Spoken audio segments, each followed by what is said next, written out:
오늘도 영혼의 쉼터에 오신 여러분을 사랑하고 축복합니다. 오늘은 시편 44편 알 수 없는 고난을 당할 때라는 말씀으로 은혜를 나누고자 합니다. 시편 44편은 대적들의 침입으로 국가적 위기를 맞이한 이스라엘을 바라보며 당시 성전을 섬기던 고라 자손이 하나님에게 올린 공동체적 기도문이에요. 하나님이여, 주께서 우리 조상들의 날 곧 옛날에 행하신 일을 그들이 우리에게 알려주매 우리가 우리에게로 들었나이다 라고 시작하는 시편 44편부터 49편은 여지껏 우리가 들어왔던 다윗의 시편이 아니라 고라 자손이 기록한 시편이에요. 따라서 고라 자손이 누구인지 간단히 살펴보면 성전에서 예배인도나 제물 만드는 일이나 음악을 담당하는 사람들입니다.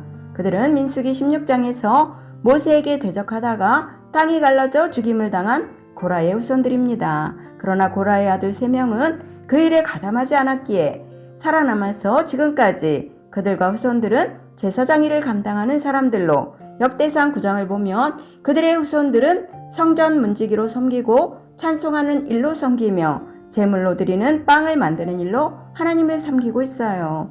이제 시편 44편의 내용을 보면 전반부인 1절로 8절에는 옛적의 조상들을 선택하신 하나님에 대한 공동체의 기억을 떠올리며 하나님을 부르면서 시작합니다. 이렇게 하나님을 부르는 목적은 하나님에게 구원을 요청하기 위해서 고백하는 시편 특유의 간절함을 표현하는 방법이에요. 그리고 우리가 우리기로 들었나이다 라는 고백은 하나님께서 과거의 이스라엘에게 행하신 일들을 강조하는 말입니다. 곧 애굽의 노예에서 구원하시고 홍해를 건너게 하시고 광야에서 인도하시며 가나안 땅을 주신 일입니다. 이런 이스라엘을 선택하신 일은 하나님이 결정하신 것으로 곧 주의 오른손과 주의 팔과 주의 얼굴의 빛으로 하셨다는 은혜를 말합니다.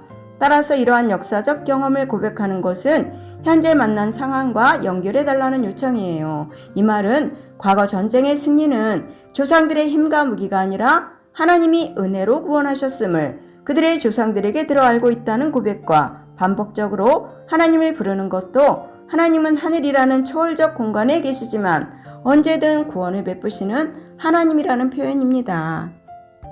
그런데 후반부 9절로 26절에서는 분위기가 확 바뀌죠.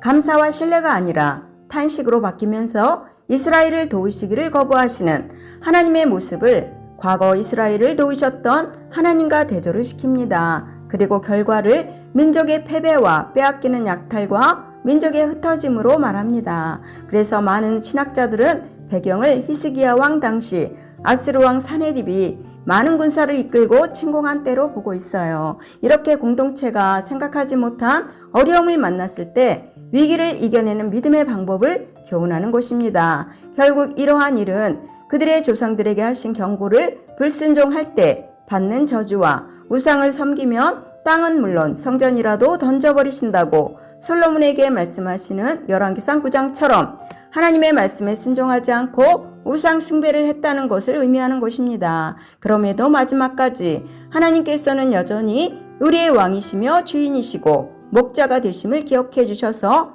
사람들은 이해할 수 없는 기이한 사랑을 베풀어 달라고 요청하는 것이 시편 44편이에요. 1절로 6절에서 사람들은 문제의 해결을 현재 상황에서 찾으려고 합니다. 우리가 지금 무엇을 해야 이 문제를 해결할 수 있을까라고 하지만 그들이 당황해하는 이유는 그 누구도 경험해보지 못한 일이라는 것이지요. 그래서 오늘 시편 44편은 그것을 경험해보았던 조상들의 이야기와 역사에서 해결책을 찾으라고 교훈합니다. 애굽의 노예였던 조상들이 어떻게 해서 출애굽을 했고 광야를 건넜고 가나안을 정복했는지 생각하는 것입니다. 그것은 이스라엘의 힘이 아니라 하나님의 능력이요 사랑이었기 때문이에요. 그러므로 시인은 하나님만을 의지하여 하나님의 이름으로 나아갑니다. 위기 가운데 있을 때 언제나 우리와 함께 하시는 하나님을 붙드시기 바랍니다. 7절로 8절은 과거 조상들에게 베푸신 하나님의 은혜를 되새기고 있습니다. 그러면서 점점 더 하나님께서 이제라도 승리를 주실 것을 믿고 의지할 힘이 생겨납니다. 비록 상황은 변하지 않았지만 하나님 주신 약속에 대한 믿음이 생겼어요. 그러더니 시인은 이제 전쟁에서 승리했다고 고백하는 것입니다. 이렇게 기도할 때 주실 줄로 믿습니다 라는 고백이 만약 들어주지 않으면 안 된다라는 어깃장이 되어서는 안 됩니다.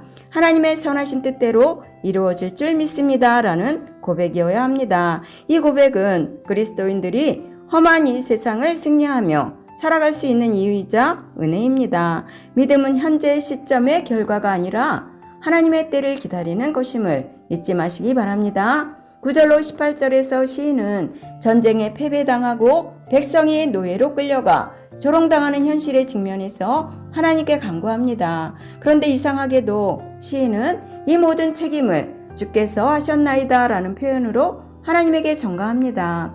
그런데도 하나님은 시인의 원망을 다 받아주죠. 이 순간 시인은 침묵하시지만 모든 기도를 들어주시는 하나님을 만납니다. 우리도 기도 중에 하나님을 만나야 하는 이유는 하나님은 우리가 원하지 않는 상황에서도 일하시는 하나님, 우리가 원하는 하나님보다 더 크신 하나님이시기 때문입니다. 17절로 21절에서 시인은 자기가 당한 현실을 받아들일 수가 없어요. 왜냐하면 자기의 잘못은 생각하지 못하고 이제껏 그래도 나름대로 하나님을 잊은 적이 없고 하나님을 떠난 적이 없다고 자신해요. 그런데도 현실은 민족이 망할 것 같은 고난이 이어집니다. 우리도 고난을 만나면 내가 무엇을 그렇게 잘못했길래 라고 생각할 수 있습니다. 그러나 우리는 믿음의 지경을 넓혀야 합니다. 지경을 넓힐수록 보지 못하던 하나님의 역사하심이 보일 것입니다.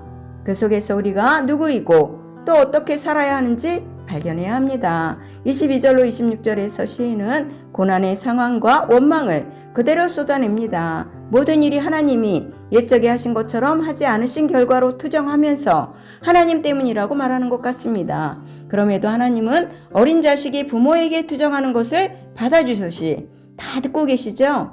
우리가 하나님이 왜 침묵하시는지 알기 원한다면 기도할 때 깔끔하고 멋진 기도만 하지 말고 마음속에 있는 그대로 다 쏟아내서 기도해야 합니다. 이렇게 원망과 분노를 다 비워내는 그때에 하나님의 음성을 들을 수가 있기 때문이에요. 결론입니다. 우리 인생에 고난이 없는 인생은 없습니다. 그럼에도 두려움을 떨쳐버릴 수 있는 이유는 하나님께서 반드시 우리에게 고난을 이길 힘과 지혜를 주시기 때문이에요. 고난이 일시적으로는 우리를 낙담시킬 수 있지만 우리가 고난의 유익과 도우시는 하나님을 의지하면 하나님은 우리에게 고난을 넉넉히 이길 힘이 되어주실 것입니다. 영혼의 쉼터를 사랑하시는 여러분에게도 이러한 은혜가 임하시기를 예수님의 이름으로 축원합니다. 아멘. 사랑합니다.